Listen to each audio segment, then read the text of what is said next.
Morning बच्चों, आज हम आपको पाठ 5 शक्ति और क्षमा पढ़ाने जा रहे हैं। और शक्ति और क्षमा के जो कवि हैं श्री रामधारी सिंह दिनकर जी हैं। और रामधारी सिंह दिनकर जी की जो भाषा है वो क्लिष्ट भाषा है, क्योंकि इन्होंने तत्सम तद्भव शब्दों का प्रयोग किया है। तत्सम शब्दों का प्रयोग किया है। तत्सम अर्थात संस्कृत से आए हुए जो शब्द होते हैं उन्हें हम तत्सम कहते हैं। तो रामधारी सिंह दिनकर जी की भाषा में तत्सम शब्द आए। तत्सम शब्द जैसे भुजंग, दर्प इत्यादि। और साथ ही साथ इसमें समास का भी हुआ है और अलंकार का भी प्रयोग किया गया है। और ये कहानी मुख्य रूप से एक बलशाली व्यक्ति की ओर संदेश देती है, एक क्षमाशील व्यक्ति की ओर संदेश देती है। क्षमाशील, त्याग करने वाले, विनयी इत्यादि व्यक्तियों की ओर संदेश देती है।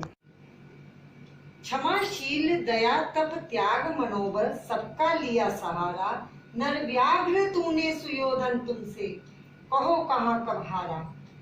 अब आप देखिए, इसमें आप कहेंगे कि तत्सम शब्द कौन सा आया है? व्याघ्र। व्याघ्र मीन्स होता है बाघ। तो प्रस्तुत पंक्तियों में ये बताया गया है कि मनुष्य जो पौरुष वाला होता है, बलशाली होता है, लेकिन उसके अंदर क्षमा, दया और तप मीन्स तपस्या और त्याग, और उसका जो बल है, मन का जो बल है, शक्ति है, वो बहुत ज्यादा होती है। और साथ ही साथ वो सारे गुणों का सहारा लिए हुए वो व्यक्ति एक संपूर्ण व्यक्ति कहलाता है। और पर नर व्याघ्र सुयोधन तुमसे, पर नर व्याघ्र सुयोधन, पर हे मनुष्य जो नर व्याघ्र यहाँ पर युधिष्ठिर के लिए कहा गया है। तो जो नर व्याघ्र युधिष्ठिर है, युधिष्ठिर सुयोधन तुमसे, सुयोधन अर्थात दुर्योधन तुमसे कहाँ कब हारा, कहाँ हारा है।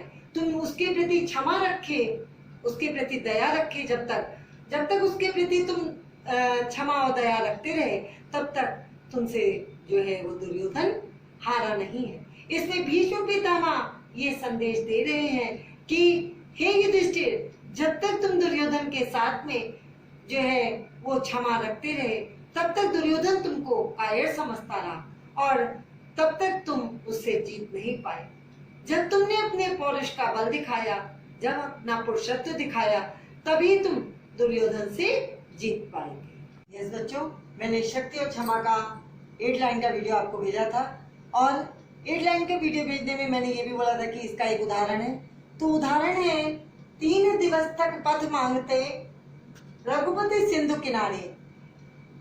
ये उस समय का वर्णन किया है जिस समय श्री रामचंद्र जो है वो सागर के किनारे, समुद्र के किनारे जो है बैठ जाते हैं और उनको लंका जाना है और लंका का रास्ता पार करना है। सागर अथाह है, जाने का रास्ता नहीं है, और वे सागर से प्रार्थना कर रहे हैं कि, और वो विनयी है रामचंद्र जी, और विनय से सागर से प्रार्थना कर रहे हैं। 3 दिवस तक पथ मांगते, रास्ता मांग रहे हैं। पथ मीन्स रास्ता। वे सबसे रघुपति सिंधु किनारे, श्री रामचंद्र जी सागर के किनारे बैठकर सागर से रास्ता मांग रहे हैं और बैठे पढ़ते रहे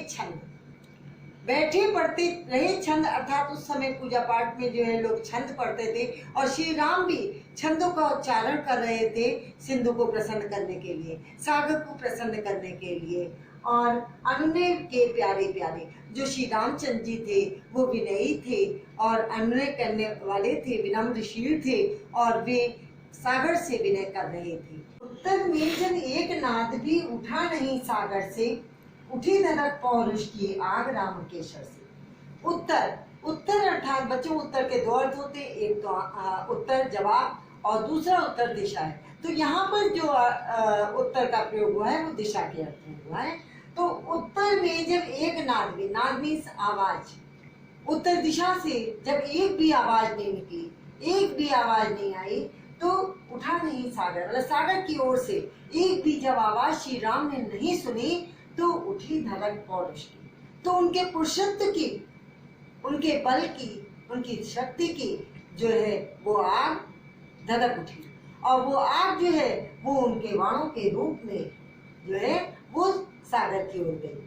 और जैसे ही सागर की ओर जाती है तो सागर त्राहि त्राहि कर अर्थात बचाइए बचाइए, और ऐसा कर कर जो है वो ब्राह्मण के रूप में सामने आ जाता है। सिंधु दे त्राहि त्राहि करता आ गिरा शरण में, चरण पूजता दास्ता ग्रहण की बंधा मूढ़ बंधन में। और सिंधु जो है, सागर जो है वो रक्षा करो ऐसा कहते हुए रामचंद्र जी के चरणों में आकर गिर जाता है।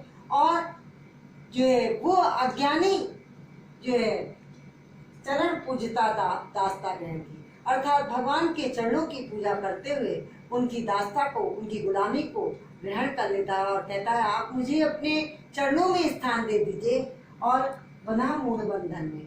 और वो रामचंद्र जी के चरणों में गिरकर मूढ़ यहाँ पर मूर्ख अर्थात अज्ञानी, जो सागर अपने को अज्ञानी मान रहा था, वो श्री रामचंद्र जी के चरणों में गिर पड़ता है और उनसे कहता है कि आप मुझे अपने आप मुझे स्वीकार कर लीजिए। सच पूछो तो शर्में बसती है तीर्थ विनय की। बच्चों, अगर वास्तव में पूछो तो जो वाणों की वर्षा है उसमें जो है जो विनय है वो खिलती है। जब मनुष्य जो है लाभ उठाने लगता है विनयी व्यक्ति का, यदि उसके बाण जब पड़ने लगते हैं, उसकी शक्ति जब दिखने लगती है, तो निश्चित रूप से उसकी विनय जो है वो प्रकाशित होती है, दीप्ति मीन्स प्रकाशित होती है।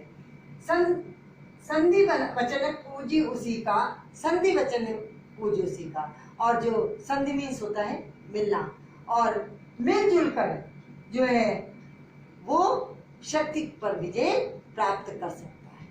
अर्थात कहने का तात्पर्य यह है कि जो व्यक्ति क्षमाशील होते हैं, त्यागवान होते हैं, जब वे अपने कर्म, अपनी शक्ति को दिखाते हैं, तभी संसार उनकी पूजा करता है।